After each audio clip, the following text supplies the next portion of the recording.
Hoy en Es la Hora de Opinar con Lisa Sánchez, Carlos Pérez Ricart y Fernanda Caso vamos a debatir sobre la relación de la Cuarta Transformación con la clase empresarial.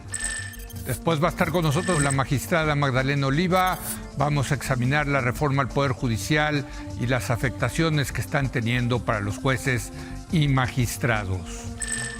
Y finalmente, para terminar, Valeria Moy. Con ella vamos a hablar de las inversiones que se anunciaron ayer que prevé el gobierno federal. Así que quédese aquí, en N+ Foro, que ya comenzó la hora de opinar.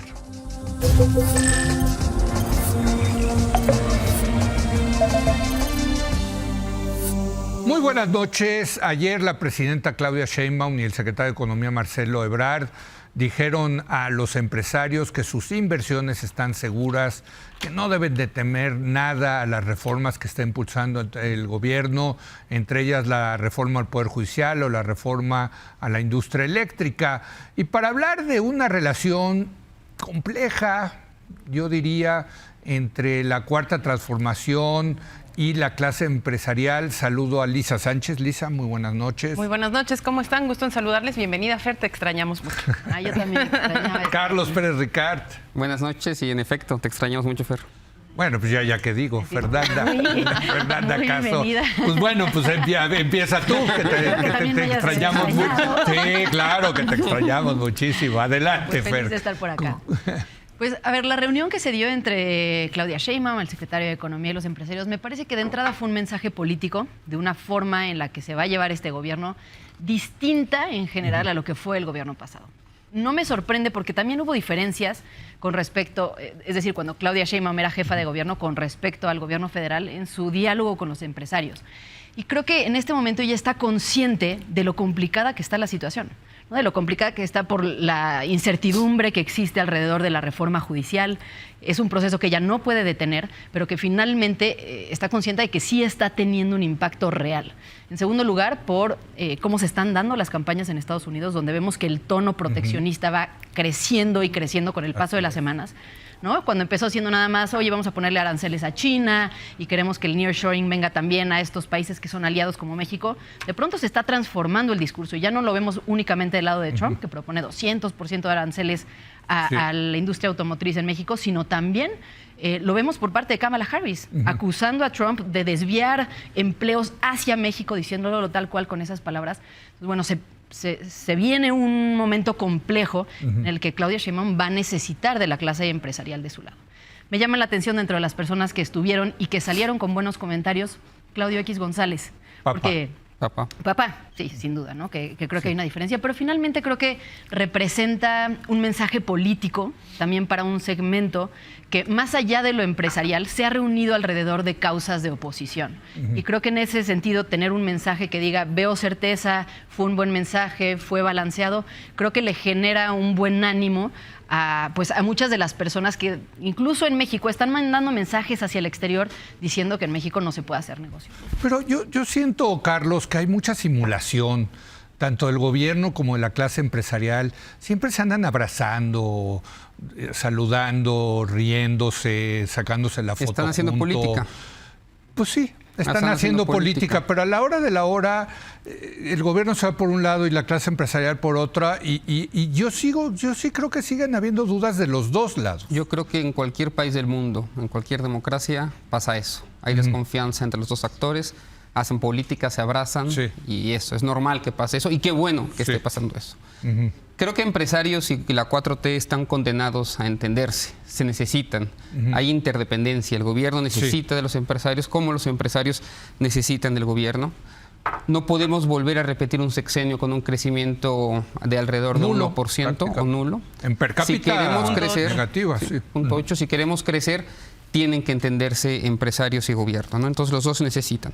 Ayer se dijo una frase muy poderosa acá. Claudia Sheinbaum tiene poder, pero no tiene dinero. Y si necesita realmente llevar a cabo sus proyectos de infraestructura, va a necesitar que el sector empresarial le entre de verdad a llevarlos a cabo, ¿no? Por su parte, los empresarios necesitan de Claudia Sheinbaum para los proyectos de infraestructura, para los proyectos eléctricos. Entonces, se necesitan. Y en ese sentido, yo creo que Claudia Sheinbaum está dando los mensajes adecuados de tres tipos. Voy muy rápido. Okay. Por un lado, en posiciones claves. Las personas que están en Pemex, las personas que están en la Secretaría de Energía, las personas que están en la Secretaría de Hacienda, en la Secretaría de Relaciones Exteriores, en Economía, son gente responsable, son profesionales, son gente que está a la altura de la posición, se manda un mensaje importante. Por otro lado, se están creando instituciones que desde mi punto de vista van a servir para que haya buena comunicación entre los dos. Me refiero al Consejo Asesor para el Desarrollo Regional, en donde está Altagracia Gómez, y también la Agencia Digital a cargo de Pepe Merino, que ayer mucha gente señaló que estaban muy contentos con ella. Se reunió con Michael Bloomberg ayer. Además. Y del lado de los mensajes, digamos, más de lo narrativo, el hecho que haya estado ayer Claudia Sheinbaum, no solamente hablando, sino escuchando en el CEO de Dialog, creo que es muy importante, y también el hecho de que haya habido mensajes positivos por parte de todos los empresarios, creo que también va en una buena dirección. Entonces, por los perfiles que están en las instituciones, por las instituciones que están creando para generar mejor, digamos, comunicación, y además por el lado de la narrativa y por lo que está señalando Claudia Sheinbaum, creo que va por el buen camino.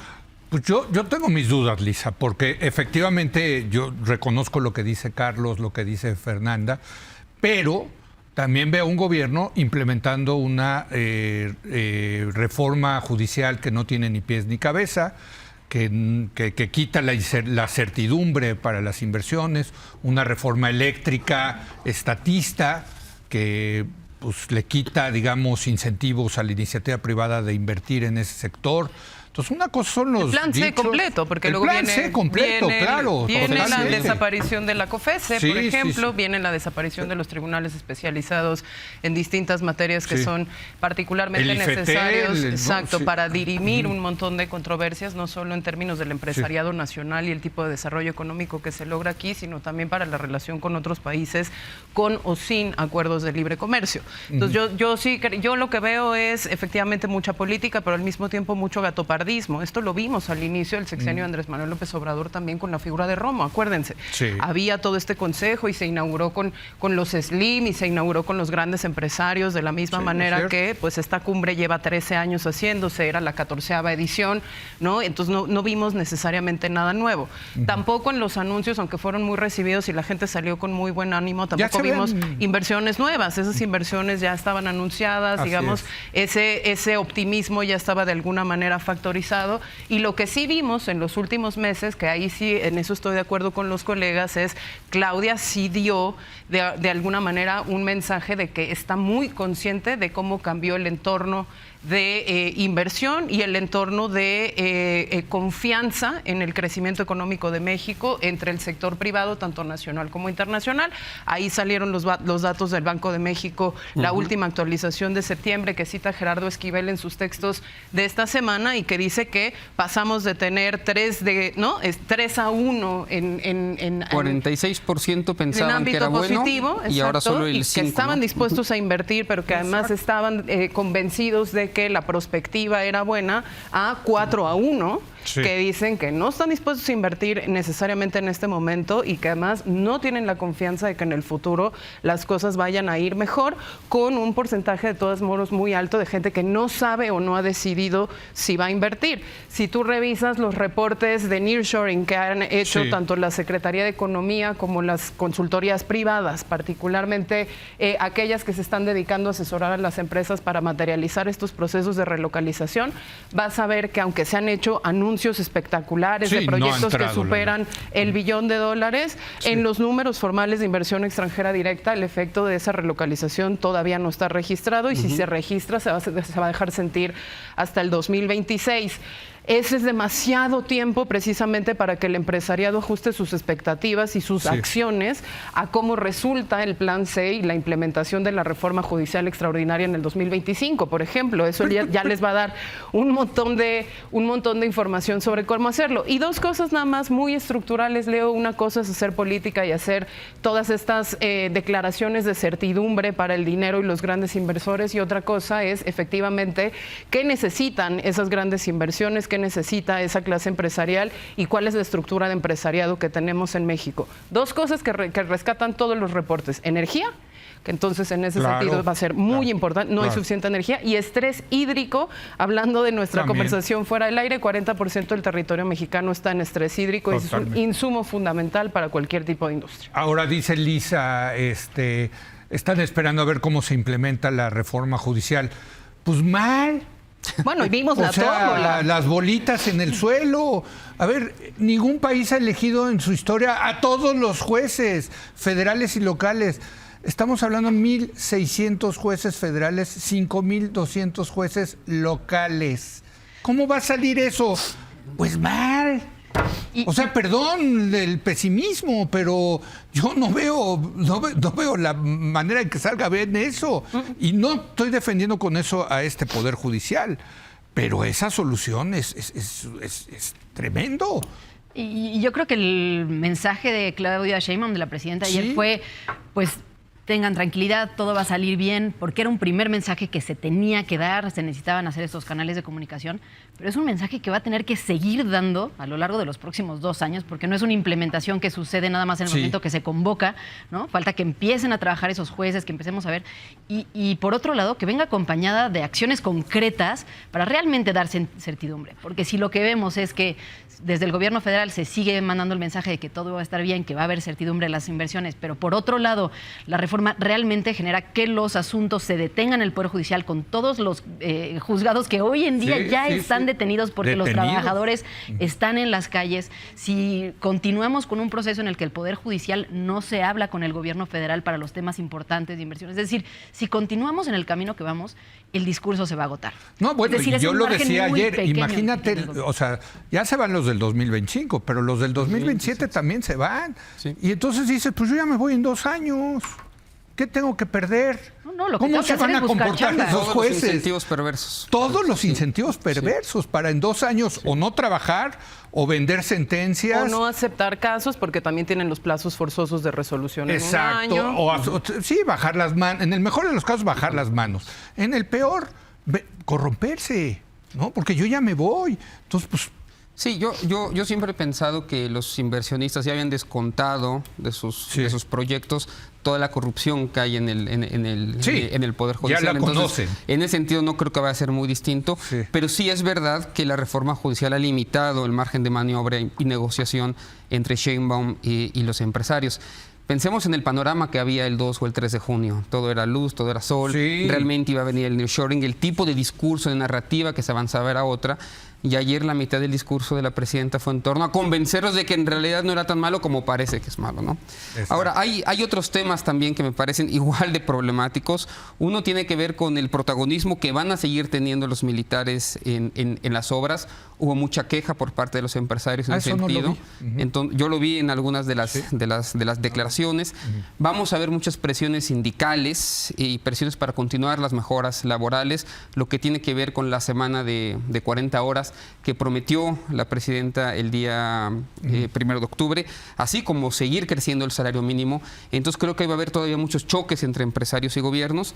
Y lo que tú ya mencionabas, Fer, la elección en Estados Unidos, solamente las declaraciones de ayer de Trump, en el sentido de que no va a admitir un solo carro mexicano, al 20 pesos, mandaron a 20-30 el dólar, ¿no? Entonces yo creo que lo fundamental va a ser la elección del 5 de noviembre. Siempre dije que más importante que la elección del 2 de junio era la de 5 de noviembre, y dependiendo de lo que suceda ahí vamos a tener un panorama bastante distinto. Pero te interrumpí, Fernanda. Perdón, yo también. Y adelante. Sí, bueno. Que termina para... Y en términos de lo de Estados Unidos, creo que también, incluso después de que suceda la elección, vamos a tener que estar muy pendientes porque hay muchas cosas que se han dicho en campaña, hay muchas declaraciones que se han soltado al aire en mítines, en reuniones con sindicatos, pero que falta ver cómo se aterrizan realmente en el papel, ¿no? Es decir, cuál es realmente la política de Kamala Harris con respecto al TEMEC, qué quiere revisar, ya dijo que lo quiere revisar, que no va a desaprovechar la oportunidad, bueno, en qué consiste exactamente y hasta qué punto implican rompimientos importantes o si son nada más revisiones. Que haya certidumbre, exacto. Y entonces mi pregunta es, bueno, ¿hasta cuándo va a haber certidumbre, ¿no? Porque no es una cosa que se va a solucionar en cuestión de 3 semanas que haya un nuevo presidente electo en Estados Unidos, sino que va a tomar meses entre lo que está sucediendo en México y lo que está sucediendo en Estados Unidos, sumado a que hoy tenemos un Congreso, que es el otro tema que quería poner sobre la mesa.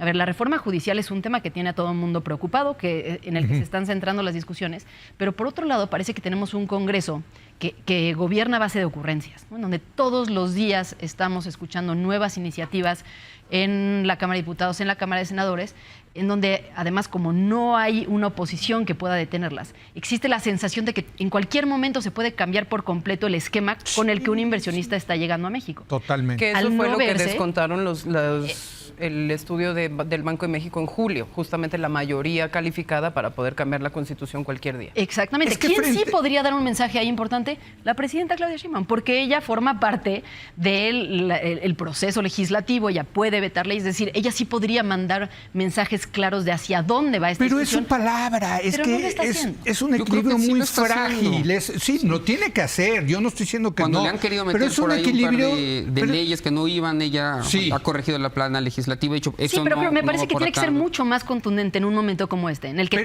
todo el panorama es de incertidumbre. ¿Cómo? O sea, yo creo que aquí el problema es que los empresarios lo que buscan son garantías institucionales, que estén en las leyes, en las organizaciones. Y aquí lo que le están ofreciendo es garantías de palabra. Yo te prometo que tu inversión va a estar segura. Pues muchas gracias por decirlo. Pero ¿qué pasa además, si mañana sí, se sin duda. pelea con Fernández Noroña, se empiezan a pelear, los radicales empiezan a ganar espacios en Morena? Pues además, eso es a lo que yo iba en el último punto de la intervención anterior, de cuál es la estructura de empresariado y de economía que tiene México. Porque lo que vemos aquí, en estos foros donde se hace política, es que siguen siendo las oligarquías. Totalmente. Las que están ahí negociando uno a uno en voluntad política directamente con el presidente, directamente con este secretario o con este otro secretario o con la presidenta del Consejo de Desarrollo Regional. Son esos vínculos de llamada rápida y teléfono rojo al que tienen acceso unos poquitos, pero el 99% del empresariado no tiene ese teléfono rojo y es la estructura en la que descansa nuestra economía. La gran mayoría de las empresas mexicanas tienen menos de 5 trabajadores, la gran mayoría de las empresas mexicanas enfrentan muchos desafíos de rapidez, de trámites, de burocracia, de falta de insumos, de falta de infraestructura, de falta de certidumbre sobre la resolución de sus temas en tribunales, y eso me parece que es uno de los mensajes que tendríamos que darle seguimiento nosotros con respecto al nuevo gobierno de Claudia Sheinbaum, porque ya sabemos que los grandes empresarios se acomodan con quien sea y al final del día ganan en cualquier gobierno y en cualquier circunstancia, hasta en la peor de las incertidumbres, porque así pasa, y pasa aquí y pasa con los empresarios norteamericanos. Pero menos, no. No, me refiero a los empresarios norteamericanos que operan aquí, o sea, ellos también tienen derecho de picaporte y su embajador Ken Salazar funcionó así, caso por caso, tocándolo directamente con el presidente, ahí no cambió nada. El resto es lo que preocupa. Y déjame llevarnos nada más a una última discusión con respecto a esas otras empresas que enfrentan retos importantísimos. No solo es la energía, no solo son los famosos inputs, que son los bienes que necesitas para poder realmente meter al ciclo productivo. Es la victimización de las empresas, Leo, la inseguridad, la violencia, los costos asociados a esa inseguridad que ahogan a un empresariado pequeño, micro y mediano, ¿no? Porque 2.500 de cada 10.000 unidades empresariales en México son victimizadas. Es más de 1.2% del PIB el costo que tiene la inseguridad para las pequeñas y medianas empresas en este país. Los despuntes de violencia y de costos que se concentran en estados muy particulares como Sonora, como Nuevo León, como Sinaloa, como Baja California, que también son, pues digamos, algunos incentivos para la no inversión, para el no crecimiento, para el no desarrollo de ciertas actividades económicas que le terminan pegando a la población. Creo que esos retos van a ser al final del día los retos estructurales más importantes. Yo creo que Lisa toca un punto muy importante, porque también cuando hablamos de clase empresarial estamos hablando de muchas cosas. Siempre nos referimos a los grandotes. No, sí, exacto. O sea, siempre pensamos que regresó don Claudio a Palacio Nacional. Porque ayer justamente fue la reunión del CIODAI a lo que venía. Sí, pero por ejemplo, esto de las extorsiones que menciona Lisa, se le da a los pequeños y medianos.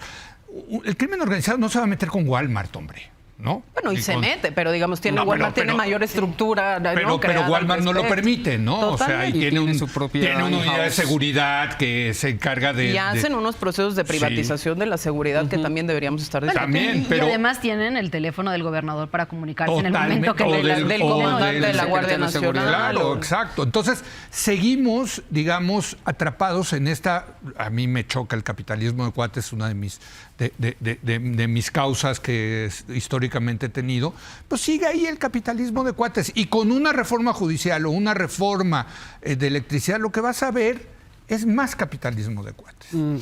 Yo creo que sí, yo creo que sí. Yo no creo que en el caso de la reforma eléctrica, lo podemos discutir otro día, pero sin duda en el caso de la reforma judicial. Claro, porque le vas a hablar a tu amigo en el gobierno, que a su vez controla, influye sobre los jueces. Y un poco como se ha hecho siempre en este país. O vas a pagar campañas de jueces para ello, ¿no? tener jueces en donde se turnen tus asuntos. Sí. Como siempre se ha hecho en este país, qué bueno que lo digas así, pero en fin, yo creo que el tema es los empresarios esos, los que de verdad, y yo conozco a varios que se fajan y tienen que realmente, que para pagar la quincena la sufren. Claro, y que ahí lo más importante... Perdón. Que ahí lo más importante es que la ventanilla del IMSS funcione, que puedas hacer tus trámites en línea, que puedas inscribir a tus trabajadores. Y que no te extorsione el crimen organizado, pero también el gobierno extorsiona también. Y que creo que finalmente eso es lo que falta en esta ruta de construcción, ¿no? De un verdadero diálogo con el empresariado. Porque no puede haber certeza si no se empiezan a tomar medidas concretas, por ejemplo, en la seguridad de las carreteras.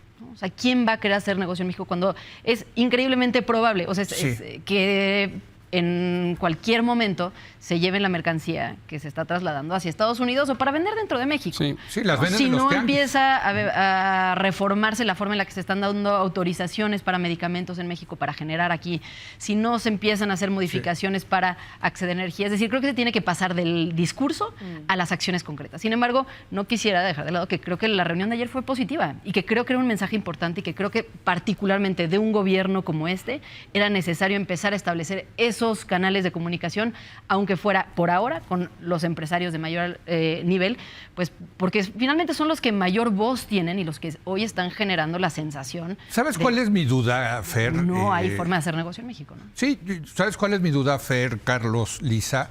Que este gobierno quiere un sistema capitalista, pero no le gusta un sistema capitalista. Al final del día, No, yo creo que es un gobierno que sabe la necesidad de que el Estado intervenga en la economía.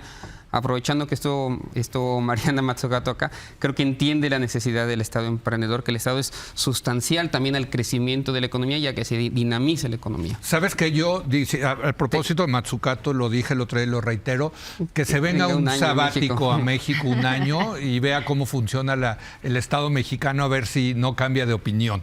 Quisiera solo decir una cosa más, que a diferencia de lo que sucedió en el sexenio de Andrés Manuel López Obrador, creo que esta parte de la élite económica que estuvo combatiendo al presidente López Obrador a través de amparos en los grandes proyectos, ya no lo va a hacer. Si hay un reconocimiento de que algo cambió, de que el gobierno de Andrés Manuel fue de transición en ese sentido y de que se siente el poder de Claudia Sheinbaum y que entienden que estar condenados a entenderse. No veo que vaya a haber una actitud confrontativa. ¿Por qué van a presentar amparos como si ya... si la hubo en el Bueno, el Poder Judicial le va a dar la razón al gobierno. Financiando organizaciones no gubernamentales, financiando gobiernos estatales.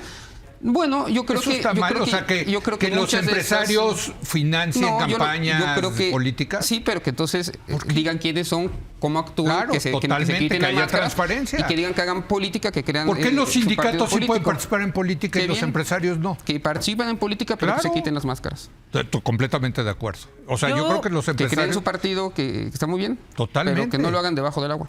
Yo diría que sí hay un efecto disuasorio en términos de la protesta pública y una de las cosas que para matizar también el optimismo con la reunión de ayer, no porque no les haya ido bien, creo que les fue muy bien. ¿A quién? A los empresarios y al gobierno, a los dos les fue muy bien, pero una de las cosas que a mí sí me dio vergüenza como mexicana fue la foto que salió en la prensa del presidente del Consejo Coordinador Empresarial tocando desesperado la puerta de Palacio Nacional porque venía la protesta de los jueces.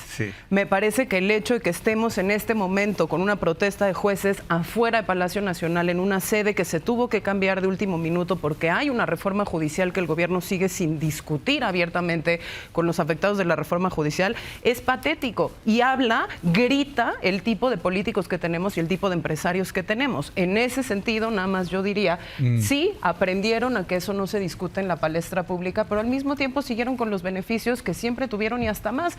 Carlos Slim está ahorita el mejor inversionista petrolero en los campos profundos de exploración Navegación Marítima y está muy bien, y entonces pues no se metió a las broncas públicas, digamos, en el resto del sexenio, pero tampoco le fue nada mal, de la misma manera que a Larrea tampoco le fue mal, de la misma manera que a ninguno de esos le fue mal. A todos les fue bien. A todos les fue bien. Entonces, ¿dónde quedó la separación del poder político del poder económico? Por eso, ¿dónde quedó esta promesa de separar el poder? No necesariamente hay a todos, otros ¿no? retos, Que ese es el tema, no necesariamente a todos. A los chicos no, y el crecimiento económico del país no le fue bien, hay que Pero decirlo. tiene razón, Lisa, esa foto de Cervantes. Es que nos ha dado este sexenio además, ya varias imágenes, ¿no? Digo, el descabezado es horrible, ¿no? Las bolitas en el Senado cayéndose, el Cervantes tocando. Luego esas cosas pegan más que, ¿no? Claro. Pero por cómo venía la relación con Estados Unidos, por cómo venía la relación con los empresarios y por las protestas, lo que pasó ayer realmente fue un triunfo para la narrativa del propio gobierno de Claudia Sheinbaum. Pudo haber salido muy mal y me parece que salió bien. Una última ronda. Y yo coincido, le da un poco de aire a la presidenta para maniobrar durante las próximas semanas, pero se le va a acabar. Sí. Y yo ahí soy una eterna optimista y bueno, pues tiendo a pensar y a creer que las cosas van a estar bien o que pueden estar bien si se toman las decisiones correctas. Y creo que Claudia Sheinbaum viene de un gobierno en la Ciudad de México donde quiero pensar que aprendió, ¿no? Ella al inicio de ese periodo tomó malas decisiones en materia económica que afectaron a la ciudad durante el sexenio entero, ¿no? Sí. Ella tomó la decisión de que se paraba la construcción porque estaba llena de corrupción, lo cual probablemente era cierto, pero esta decisión de clausurar por completo fue terrible. A eso se le sumó la pandemia. La Ciudad de México nunca se recuperó. Fue la peor entidad post-pandemia en términos de recuperación. Yo creo que Claudia Sheinbaum está consciente del impacto que pueden tener las decisiones que tome en este momento de su sexenio, porque ya lo vivió. Y de la importancia que tiene el diálogo con el empresariado, de la importancia que tiene que la inversión no se asuste, no se vaya a otros lados en este momento, porque traerla de regreso es mucho más complicado que mantenerla que ya está. Así que yo quiero pensar que esa experiencia servirá de algo pues para el camino que Cuando dices el diálogo con el empresariado, otra vez es que es con los grandes empresarios. Yo me gustaría que ayer fue con los grandes empresarios. Se sienta la presidenta con esos que, por cierto, agrupa la Coparmex, que son el dueño de la llantera, el dueño de la tienda de pintura, el que tiene una pequeña fábrica de zapatitos. Esos nunca los invitan a los grandotes. Pero si quieren conocer la realidad económica del país, que algún día vayan a dialogar con esos, la verdad, digo. Pero en fin, un último comentario. Unos y otros entienden que no puede repetirse un sexenio sin crecimiento económico. Tienen que colaborar, lo van a hacer. El primer piso de la Cuarta Transformación fue un campo de batalla sin reglas. Ahora los actores se conocen y están dispuestos a colaborar y me parece que empiezan con el pie correcto. Muy bien, Lisa. Rescataría las palabras de la representante de la Cámara de Comercio estadounidense, que al final de la reunión sí subrayó con mucho énfasis: espero que estemos entendiendo lo mismo por democracia, libertad de mercado y rule of law o Estado de Derecho. Creo que es un mensaje muy potente del principal socio comercial de México, que lo que está diciendo es, si vemos esta intención de mayoritear uno de los tres poderes y de genuinamente desmantelar lo poco o mucho que quedaba de Estado de Derecho en México, vamos a observarlo con muchísimo cuidado, y ahí viene, ¿no?, ese ánimo no solo de quién gane la elección gringa, sino de cuál sea el resultado de la renegociación del TEMEC. Totalmente de acuerdo. Pues un tema fascinante, y yo supongo que lo vamos a estar revisando muy seguidamente en este sexenio. Lisa, Carlos, muchas gracias. Fernanda, te extrañamos. Te extrañamos mucho. Yo también los extrañaba muchísimo. Ya no te vuelvas a ir, por favor. Buenas noches, Fernanda. Vamos a una breve pausa y voy a regresar con la jueza Magdalena Victoria Oliva para hablar de las afectaciones que está teniendo ya la reforma al Poder Judicial.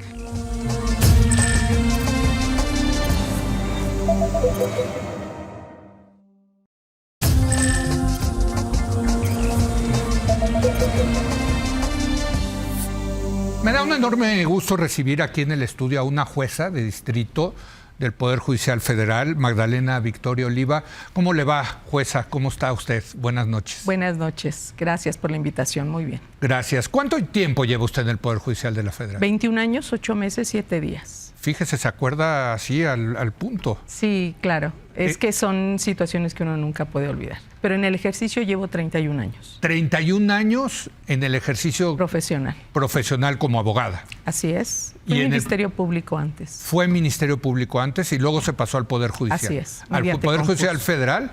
Al Poder Judicial Federal y mediante concurso. Concurso. ¿Y entró como qué? Como oficial. Como oficial. Y ha ido escalando. Así es, actuaria y secretaria. Y en 3 ocasiones concursé para juez de distrito.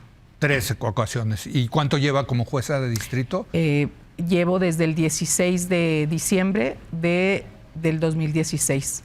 O sea, salí vencedora en el 2015, pero sí, la inscripción me la dieron hasta el 2016, el 15 de diciembre. Entonces, alrededor de 8 años. Así ha sido jueza, que supongo era su gran sueño. Sí, cuando uno ingresa al Poder Judicial de la Federación, tu aspiración es escalar los peldaños hasta ser magistrada incluso. Y con esta reforma, pues justo ya no llego a ser magistrada. Jueza, ¿salió en la tómbola o no? ¿La van a sustituir, sí o no? Quiero decirle que yo decliné. Decliné para participar y aún así salí en la tómbola, que creo que es una de las graves violaciones, porque en realidad le quitas un lugar. ¿Salió? ¿Quiere decir que su puesto va a ser elegido en el 25 o en el 27? En el 25. En el 25. Sí, porque en esta tómbola deciden si eran pares o nones. Exacto. Entonces salen nones y yo pertenezco al Juzgado Quinto de Distrito, especializado en ejecución de penas, por lo tanto me correspondía salir si yo no hubiera declinado. El punto es que yo decliné oportunamente y ese lugar se lo quitan a alguien porque debió de haber sido vacante y bueno, pues ahí aparecí en la lista. ¿Por qué declinó, jueza? Bueno, yo declino porque para mí la justicia tiene que ser de calidad y de excelencia en materia federal, por lo menos. Todas debieran de ser igual, pero en materia federal deberían de ser de excelencia. Cuando tú ingresas a las filas del Poder Judicial, tienes que escalar peldaños, se llama carrera judicial. Es el aprendizaje justamente para ir escalando peldaños mediante conocimientos que te permiten orientar para que en determinado momento hagas propuestas y finalmente estés a cargo de un órgano jurisdiccional. El punto aquí es que esos exámenes te van enseñando y además los titulares te van guiando, porque cada titular tiene su propia forma de ser, de cómo te puede formar. Yo declino porque en esta propuesta ya no te exigen examen. Solamente te piden un ensayo de 3 cuartillas. Correcto. Hacer tus recomendaciones de 5 personas, pueden ser familiares o amigos que digan que eres un buen candidato, hacer campaña, desde luego, y nada más. ¿Y a usted no le parecía correcto este sistema? No es correcto. Desde mi punto de vista, para poder elegir a la mejor persona que te va a resolver un problema legal, tiene que ser alguien con conocimiento. No necesariamente las personas que salimos de la licenciatura en su momento tienes la praxis, porque desafortunadamente en el país no hay un año dentro de la carrera. Desde luego hablo de las carreras de 5 años de las instituciones públicas. Y en esa carrera, en realidad, no hay un ejercicio como en Estados Unidos donde te califican, aun y cuando tienes el título y la cédula, para que seas apto para desempeñar un papel. ¿Usted sigue siendo jueza? Así es, hasta este momento, aunque yo decliné, sigo siendo jueza y en realidad te dice la convocatoria que hasta que la persona proteste el cargo, yo le voy a entregar. Usted seguirá siendo jueza. Así es. Pero se va a quedar sin chamba, jueza. Sí, desde luego. El problema es que ha sido un impacto para todos, no solo desde el aspecto profesional, sino humano, muy complicado, porque tienes que luchar entre tus principios y las propias necesidades que tenemos todos los seres humanos. Todos desempeñamos su trabajo, desde luego, para tener una mejor forma de vida, para darle mejor forma de vida a nuestros hijos, para tener tu entorno mucho mejor. Si lo logras, porque es muy difícil escalar puestos de poder como lo sería, me refiero a poder en el buen sentido de la palabra, ¿no? O sea, escalar hasta ser titular de un órgano jurisdiccional es complicado y todos los años, en estos años de 21 años, 8 meses, 7 días en los cuales yo me he desempeñado en el Poder Judicial de la Federación, te van enseñando al perfeccionamiento. Esa es la alta exigencia en el Poder Judicial, te dan nombramiento poco a poco hasta que logras demostrar que tienes la capacidad y te dan la base. ¿Qué dice cuando escucha estos reclamos del gobierno pasado y del gobierno actual de que es que está completamente corrompido el Poder Judicial de la Federación. Me parece que ha sido una diatriba en la cual cuando tú insistes en una mentira y no tienes forma de contrarrestar, porque tienes todos los medios a tu alcance y todo el poder del gobierno, pues quien te escucha se queda con esa percepción. Sí. Y entonces al quedarse con esa percepción y no venir del otro lado una información con todo este impacto del Estado que te diga que esa información es incorrecta, vas creando en el ánimo de las personas pues esa percepción como cierta. No hay pruebas. La verdad es que el Poder Judicial de la Federación ha tenido en las calificaciones de quienes han sido usuarios del servicio, no de la gente extraña, sino de quienes han pedido a través del amparo o a través de los procedimientos federales y se han acercado, tenemos más del 96% de aprobación. No solamente del servicio, es decir, yo no dudo que en todas las áreas haya corrupción, claro. Yo no soy corrupta y así lo digo, y no hay nadie que me lo pueda incriminar, y si hay así, pues que lo denuncie y que haya pruebas, pero no es así. Chamba, jueza, es que eso es lo increíble. Pero le truncaron su vida profesional, jueza. Sin duda alguna. ¿Qué va a hacer ahora? Ahora, bueno, primero quiero decirle que pueden quitarnos el nombramiento, sí. La dignidad jamás.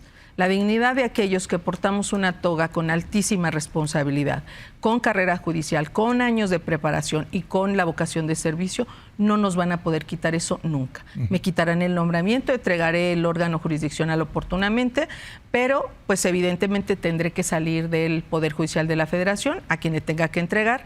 Y aquí el punto es, ¿qué voy a hacer de mi vida? Bueno, soy altamente profesional. Sí. La verdad es que este paro en el cual ha estado el Poder Judicial nos ha demostrado lo capaces que somos. No sabíamos salir a las calles y lo hicimos. No sabíamos generar videos ni contenido y lo hacemos. No sabíamos generar estas conferencias, por ejemplo, éramos más aislados y lo hacemos.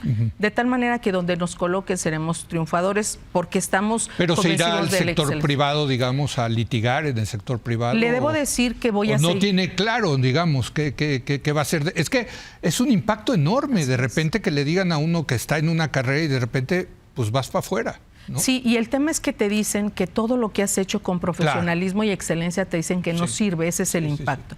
Sí. Y aquí la verdad es que me voy a dedicar a levantar la voz y a reinstalar la República, desde dentro y desde fuera. O sea, va por el activismo, digamos.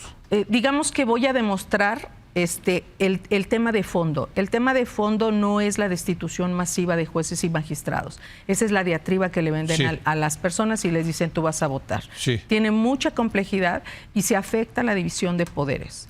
Y esta división de poderes es el pilar fundamental de la independencia judicial. Actualmente va a tener un control absoluto ya no solamente el Comité de Evaluación, sino el Senado, particularmente el Congreso de la Unión, el Senado. De tal manera que ellos son los que van a elegir a los mejores perfiles, van a poner en una lista inmensa. Un tercio lo va a poner por el Ejecutivo, un tercio lo que el Legislativo y un tercio el Judicial, ¿no? De los candidatos. Sí, digamos que aquí hay un debiera ser o debe ser y un ser. Sí. Aquí han hecho un engaño en tres aspectos. En el proyecto de reforma constitucional lo que te dice, van a proponerlo los tres poderes de la Unión, correcto. Y luego voy a mandarlo al Comité de Evaluación. El Comité de Evaluación, como va a superar el número, lo meto a una ensaculación, luego lo regreso a cada uno de los poderes para que finalmente saquen la lista y luego al INE. Correcto.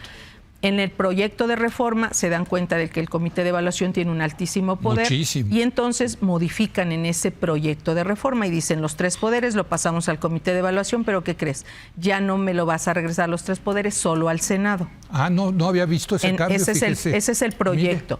Sin embargo, en esta publicación que acaban de hacer el 14 de octubre, retoman. Como hemos hecho críticas, aquí están muy atentos a nuestras críticas. Ajá. Están muy atentos porque nosotros somos muy meticulosos en el análisis de cualquier asunto y de cualquier ley. Claro, y saben de leyes, además. Y además. Entonces, en esta publicación del 14 de octubre retoman un poco esta propuesta de la reforma de la Constitución y dice, bueno, mira, los tres poderes proponen, se lo remiten al Comité de Evaluación, quien va a tener un poder ilimitado. El Comité de Evaluación tiene sus propias reglas conforme a cada uno de los poderes. Va a insacular, se los regresa a los tres poderes y ya corrigen aquí. Okay. El Senado va a tener la prohibición de decir quiénes son los mejores candidatos. Por eso digo que se dan cuenta. Sin embargo, ¿dónde está el engaño? El engaño está en que el oficialismo controla el Ejecutivo, el Legislativo y actualmente el judicial con la nueva integración. Entonces, si tomamos en consideración que vamos a tener un tribunal de disciplina más la creación de este único poder, quien va a tener el control, no importa a quiénes pongas en la tómbola, finalmente van a ser alguien que reúne ciertos requisitos. Van a ser cercanos a la 4T, yo sí lo puedo decir, no sé si usted lo... Y finalmente, van a ser cercanos a la 4T, hombre. Y ¿sabe cuál es el problema? Que cuando les presenten una inmensa lista a los ciudadanos, ellos no eligen. Porque previamente ya los eligieron los poderes. Sí, ya están de un filtrados. solo poder, claro. Y lo que vas a hacer es que solamente vas a elegir, vas a seleccionar el nombre que mejor te parezca, y además ahí hay un tema muy importante. Cuando eres juez en activo, vamos a suponer que yo no decline y yo voy a contender. Ahí va a aparecer en la lista, estos los propone el Ejecutivo, estos los propone el Legislativo, estos los propone el Judicial, pero aparte, estos son los jueces en activo. En activo. Estos jueces a quienes nos han señalado por 6 años como corruptos, que hacemos la justicia lenta y que solamente protegemos a las cúpulas, esos a quienes el ciudadano les ha creído sin tener pruebas, solamente mediante la información de la creación de esta información ficticia, pues hay una discriminación, porque de entrada ningún elector va a voltear a ver a ese bloque. Pero usted, por ejemplo, va a estar usted ya declinó, entonces no va a aparecer en la lista. Pero hay una injusticia para mis compañeros. Claro, los que sí se quieran... Sí, pero además esta injusticia es porque mi lugar se lo quitaron a otra persona, porque aquí lo que se dijo es, va a haber una elección del 50%. ¿A quiénes vas a tomar en cuenta? A las renuncias, a los jubilados y a aquellos que declinaron. Significa que para poder lograr ese 50% debieron de haber quedado, un ejemplo, 20 personas. Si yo declino, pues debieron de haber escogido 19 personas. Sin embargo, no tomaron en cuenta esas listas. No, y se fueron por 800 y además ahí involucraron a mujeres embarazadas, no tomaron en cuenta la especialidad, porque la justicia federal es altamente especializada. Sí, les valió. No tomaron en cuenta, se olvidaron de los plenos regionales, sin embargo, sí incluyeron a los magistrados en esa lista en forma genérica. También tomaron en consideración, o no se dice más bien qué sucede con aquellos que tienen algún procedimiento y están suspendidos, con aquellos que tienen licencia por temas de maternidad o por incluso a los varones. Déjeme preguntarle algo, jueza. Ayer escuchaba al expresidente de la Corte, Arturo Saldívar, y decía, bueno, pues que participen. ¿Por qué no le entran Es más, una jueza como usted podría participar para ser magistrada y hasta ministra de la Corte? ¿Qué le responde a esa, digamos, invitación de que no tengan miedo, participen, éntrenle, no le tengan miedo al voto popular? En principio de cuentas, la justicia federal y la justicia también local no puede ser electa por voto democrático y así como lo manejan. Porque la democracia respecto de un órgano jurisdiccional no se basa en la popularidad ni en aspectos de campaña. Es la aplicación de la ley. Así es la aplicación y la interpretación de la ley en una contienda de 2 personas. El punto es que la autoridad federal lo que califica es el actuar arbitrario de la autoridad. Y viene un particular a quejarse de ese actuar arbitrario. Entonces, en este momento tiene que ver con un tema de formación, de vocación de servicio. La justicia no puede estar supeditada a aspectos de campaña. Nosotros nos formamos con carrera judicial con la firme intención de dar un mejor aspecto de justicia. Para ello nos comprometimos en diferentes exámenes, de tal manera que nadie, ni dentro ni fuera, nos pudiera hacer ninguna petición de favor. Sí. Ahora, ¿conoce usted compañeros suyos que sí le van a entrar a participar? Pues varios van a incluirse en esa situación obligados. Tanto los que nos vamos voluntariamente, los que se jubilan, los que se quedan, los que van a tener que aceptar, estamos obligados. ¿Por qué? Porque cuando el Poder Judicial es contratado, se respetaba la división de poderes. Ningún poder estaba encima del otro ni le podía indicar nada. Ahora nos convertimos en empleados del Poder Legislativo, concretamente del Senado. Entonces, esto digamos, las personas se ven obligadas porque tienen de alguna manera compromisos como todos los tenemos. Yo no critico a ninguno de mis compañeros, me parecen todos absolutamente honorables. Sin embargo, en esta contienda específica, vas a tener que participar o declinar obligado. ¿Por qué? Porque desaparece la división de poderes. Al desaparecer la división de poderes, tu contratación en donde te dijeron que podías impartir justicia de manera libre, autónoma, sin estar obligado más que en la Constitución y en la ley, eso cambia con esta Déjeme reforma. hacerle una última pregunta, jueza, porque ya se nos está acabando el tiempo. Los otros que se van a quedar hasta el 2027, ¿qué incentivos tienen de seguir haciendo justicia si ya se van? O sea, necesitan seguir trabajando 3 años más cuando saben que los van a despedir en el 2027. La ciudadanía tiene que saber que la justicia federal, como yo, aunque haya declinado, hasta el último día voy a ser de la misma excelencia que el primer día. Primero, porque eso es un tema de vocación de servicio. Segundo, se van a quedar evidentemente haciendo la misma función tan profesional como lo hemos hecho, aunque tengan a sus espaldas el Tribunal de Disciplina, aunque el Tribunal de Disciplina esté vigilado por el Senado y aunque haya cierta tendencia a exigirles alguna circunstancia. Yo creo que en el momento en el que cualquiera de nosotros tenga esos aspectos, tomará la decisión de renunciar o de acceder a esas peticiones. Es un tema de cada una de las personas. Bueno, pues mucha suerte, jueza, mucha suerte. Qué drama en lo personal, en lo familiar y sobre todo en lo profesional, ¿no? Que le trunquen a uno una carrera así, ¿no? Así es, y finalmente decir que la justicia federal ha sido, es y seguirá siendo de excelencia. Somos absolutamente honestos, nada más que les han vendido una información falsa, y lo digo con todas las palabras y asumo mi responsabilidad, falsa. No hay una sola prueba de que diga que la justicia federal es corrupta. Desde luego llevamos los procedimientos, 131 millones de personas, solamente menos de 1,700 jueces. Era lo que humanamente podíamos hacer. Muchísimas gracias a la jueza Magdalena Victoria Oliva. Gracias y mucha suerte. Voy a hablar con Valeria Moy de los 20,000 millones de dólares que pues, se anunciaron de inversión. Regresamos.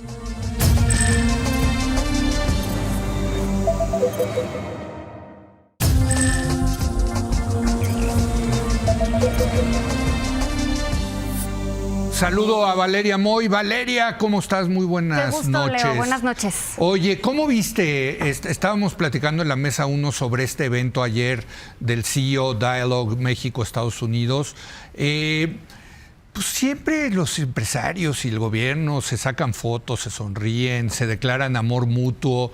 Pero es una relación un poquito más complicada que Oye, esto, se ¿no? declaran amor mutuo y se declaran inversiones mutuas. Exacto, y luego exacto. de ahí a que eso se concrete, pues yo creo que hay un abismo, ¿no? Por eso te invité. Por eso invité a la querida Valeria para que nos diga la neta. Gracias. ¿Cómo estás viendo esto? Se anuncian 20,000 millones de dólares en inversiones. Sí.